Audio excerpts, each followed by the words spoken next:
Let's run through some topics here. And Carlos, let me start with you. What do you think the most interesting interleague series is going to be to watch this year?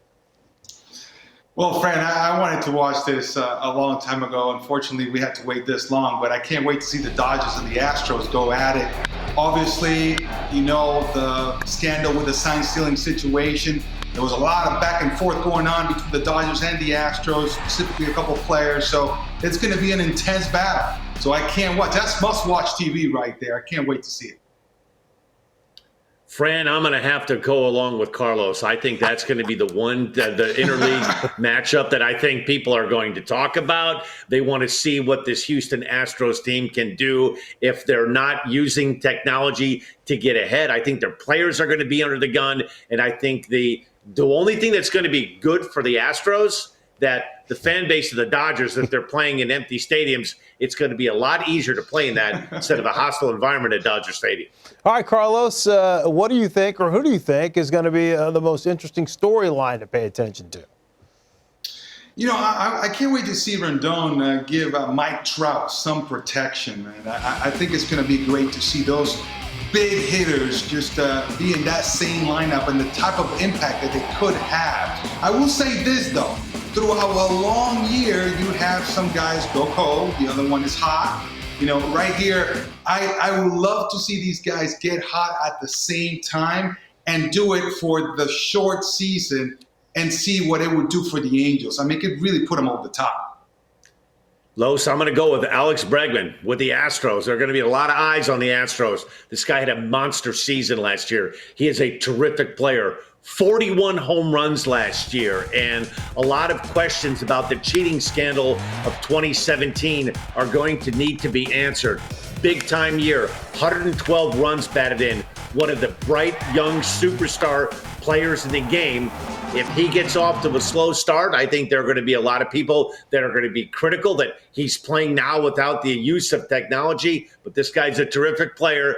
Don't count him out. He's one of those guys, when his back's up against the wall, he's going to come out swinging. All right, let me piggyback off Dan, though. Carlos, give me who you think your player is with the most pressure on him. I would have to say Garrett Cole with that huge record-breaking contract going to the Bronx. He's going to have to perform, possibly looking at 12 start this season. What's an acceptable record? 12-0? I think anything short of that, you know, it's going to be a disappointment for fans. Dan, what do you think about some of the big boppers here? I mean, short season, 60 games. They get off on a hot string here. The big names, Trout, Soto, Bellinger. Give me your thoughts on some of those guys. I think those guys are going to be very key. And Carlos touched on this early on in the season. Normally those guys, with the exception of Mike Trout, they go through some ebbs and flows and ups and downs. You get off to a slow start and you get off to like 20 games and you find yourself hitting under 200. I think the guys that can be hot coming out of this abbreviated spring training, the second one, is going to be the key. But I think what's going to be tough for the hitters, Carlos, we're going to see a lot of fresh arms. We're going to see a lot of teams that are using guys that are high-powered guys, 95 velo plus, not worried about pitchers giving them long innings. Hitters going to face 3 and 4 pitchers in a 9-inning game. It's not going to be easy to get off to a hot start as a hitter. All right, then let's expand a little bit here. Shortened season, 60 games. Let's move away from players. Let's talk teams. Which teams do you think will benefit the most, Carlos, from a 60-game season?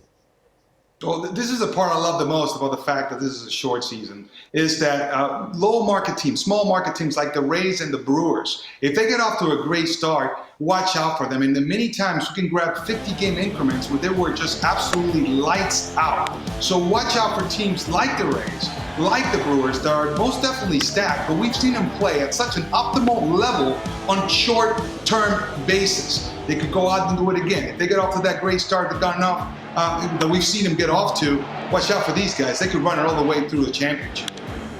You know, Fran, for me, 4 intriguing teams. The Chicago White Sox made a lot of changes. I think the White Sox, the Cincinnati Reds, they bring in Nick Castellanos, they bring in Mike Moustakas. It's going to be big. The Yankees, because of the depth and the star power, and the Dodgers. The Dodgers might be the best constructed team. They have depth. They have depth in the lineup. They have depth in the bullpen and the starting rotation. Those 4 stand out to me. All right, let me put you on the spot here a little bit, Dan. Has your World Series prediction changed now that we're going from 162 games down to just 60? It has, Fran, and I'm going to go off the rails, and I'm going to go a small market team in the NL Central, the Cincinnati Reds. Wow. I really think they have some depth in the starting rotation. They're the one National League team that I think is equipped with the new rule, with the DH rule. They can shuffle some guys in and out of that DH spot. I think Joey Votto bounces back and has a good 2020. I love the depth, and I love the different variety that they have in that starting rotation. If they're young pitchers coming into second spring training and they're ready to go, beware of the big red machine. They could be dangerous. What about you, Los? Dan, your answer was very elaborate. I had the 2020 season. I'm thinking Yankees and the Dodgers for sure, right? Now I'm like, whoever gets hot is the team that's going to get over to the top and win the championship. That's what I love about these short seasons. I experienced it when I was in winter ball, round robin, really quick season. If you got hot for a short period of time, you could, at the end of the day, be holding the championship trophy. So I love that about the fact that we play in the short season this year.